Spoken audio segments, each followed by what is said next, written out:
చెప్పండి మీ point of order. Speaker sir, మాదొక్కటే సబ్మిషన్. పాయింట్ ఆఫ్ ఆర్డర్ అన్నప్పుడు అదే టైంలో ఇవ్వాలి. ముఖ్యమంత్రి గారు మాట్లాడినాక వారు పోయే టైంలో మీరు ఇది మారారు, ప్యానెల్ స్పీకర్గా మీరు వచ్చారు. నేను అప్పుడే పాయింట్ ఆఫ్ ఆర్డర్ రేజ్ చేస్తే ఇవ్వలేదు. గౌరవ ముఖ్యమంత్రి గారు మాట్లాడుతూ ఈ హౌస్కు ఇమ్యూనిటీ ఉంది, ఈ హౌస్లో మేము కోర్టుల గురించి కూడా ఏదైనా మాట్లాడొచ్చు అని ముఖ్యమంత్రి గారు మాట్లాడారు. I'm quoting Kaul and Shakdher page number 1021.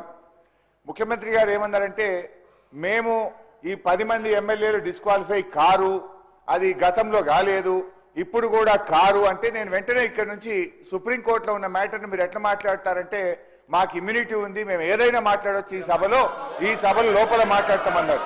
అయితే ఐఎమ్ కోటింగ్ అధ్యక్ష, page number 1021, discussion on sub judice matter, members cannot refer to any matter of fact on which a judicial decision is pending.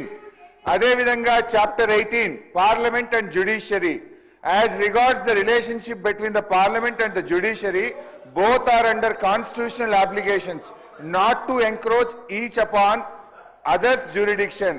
In this respect, Article 121 provides that the conduct of a judge or a Supreme Court or High Court cannot be discussed in Parliament except upon a motion for presenting to the President praying for the removal of such judge. Judge గారి removal గురించి తప్ప సుప్రీంకోర్టులో కానీ హైకోర్టులో pending ఉన్నటువంటి విషయాన్ని సభలో మాట్లాడకూడదు అని కౌల్ అండ్ షెక్దర్లో చాలా స్పష్టంగా చెప్పడం జరిగింది. నేను అందువల్ల మీతో కోరుతున్నా, ముఖ్యమంత్రి గారు ఇవాళ సర్వోన్నత న్యాయస్థానం సుప్రీంకోర్టు యొక్క ఉత్తమ్ కుమార్ గారు, minister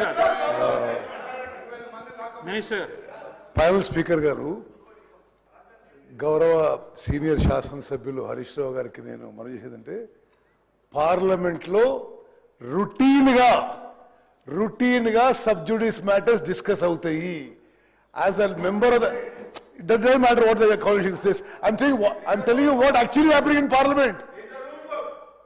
Speaker sir, in the last 5 years in the Lok Sabha, I can tell you that Lok Sabha Speaker permits every single item in this country, whether it is sub judice or not, is allowed in Parliament for discussion.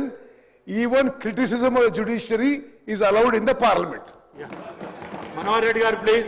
Sridhar Babu sir, minister, నేను ఇప్పుడే వింటా ఉంటాయి అధ్యక్ష. హరీష్ రావు గారు Kaul and షెక్దర్కి సంబంధించి point of order కింద లేవనెత్తారు.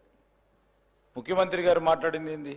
మీరు బయట ఈ విధంగా మాట్లాడుతూ ఉన్నారు, అది కరెక్ట్ కాదు అని చెప్పడం జరిగింది. సార్, ఈ విధంగా మాట్లాడుతూ ఉన్నారు, అది కరెక్ట్ కాదు, అనేక తీర్పులు వచ్చినాయి, ఆ తీర్పులకు సంబంధించి చెప్పడం జరిగింది అధ్యక్ష. సభను ప్రక్కదారి పట్టించి న్యాయస్థానాన్ని పేరు మీద ఈరోజు సభా సమయాన్ని ఈ ముఖ్యమంత్రి గారు ఏమన్నారు అధ్యక్ష? బయట వారు మాట్లాడారు అధ్యక్ష. బయట వారు టీఆర్ఎస్ సంబంధించిన వారు మాట్లాడి బెదిరిస్తా ఉన్నారు, శాసనసభ్యులను బెదిరిస్తా ఉన్నారని మాట్లాడింది తప్ప తీర్పుకు సంబంధించి కానీ న్యాయస్థానంలో ఉన్న అంశం గురించి మాట్లాడలేదు అధ్యక్ష. న్యాయస్థానం పేరే తీయలేదు అధ్యక్ష, న్యాయస్థానానికి సంబంధించింది కాదు ఇది.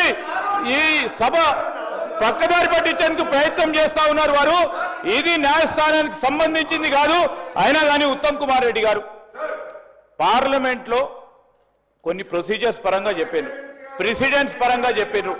దయచేసి దాని ప్రక్కదారి పట్టించే కార్యక్రమం చేస్తూ రేపు న్యాయస్థానాన్ని సంబంధించి మీరే కించపరిచే విధంగా మాట్లాడటం సరికాదని కోరుతా ఉన్నాం అధ్యక్ష. Let final sir please. Manohar Reddy గారు అధ్యక్ష చెప్పారు కదా, జవాబు చెప్పారు, మాట్లాడారు. అలా కాదు, జవాబు చెప్పారు అధ్యక్ష. భారతదేశంలో పేద బడుగు బలహీన వర్గాల బాగోగుల గురించి ఆలోచన చేసే పార్టీ ఏదైనా ఉందంటే అది కాంగ్రెస్ పార్టీ అనే మరోసారి రుజువు చేసిన మన